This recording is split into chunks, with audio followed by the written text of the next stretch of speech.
Comrades power. Comrades power. Yeye nimeleta. Mkisema tunasikiza. Sawa sawa? Ama namna gani?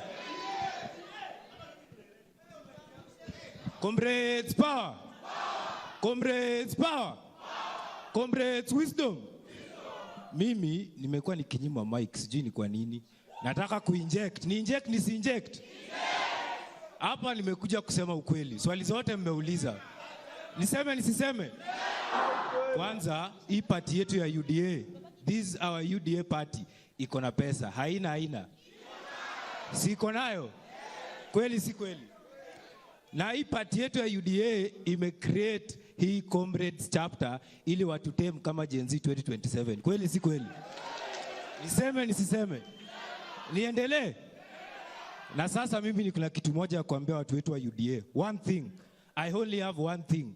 Hiyo pesa yote ya UDA na hii kitu yote yenye mmecreate sijui Comrades chapter. Hamwezi create Comrades chapter and then kitu mnakuja kutuambia hapa ni housing. Housing na tujasoma.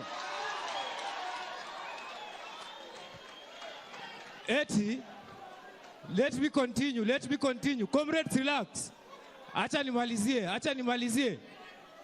nimalizie.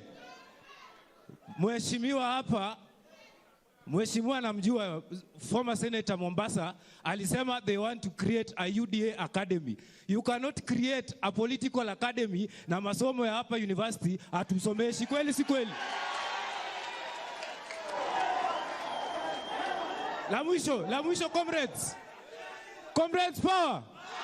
Ya mwisho comrades. Nataka kusema hivi. Then if they want us to join this Comrades chapter, and if they want this Comrades chapter to work, then hiyo pesa yote UDA iko nayo, they must give our vulnerable students in our universities bursaries. Kweli si kweli? All the comrades with disabilities are suffering in our universities. The people with disabilities are suffering in our universities. This UDA party wakitaka to join, wa make sure wameka welfare kiti yenye na cater for them. Kweli si kweli?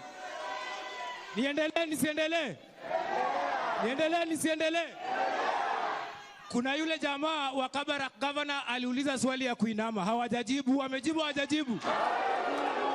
Comrades tunainama. Hiyo transaction wanasema ni ya leo tu, transaction ni ya leo. Wengine huko nje wanainama, watawasaidia aje? Niseme nisiseme? Asanteni comrades. Piga makofi. Haya, Comrades power. Comrades power. UDA Comrades chapter hatuogopi. Tumekuja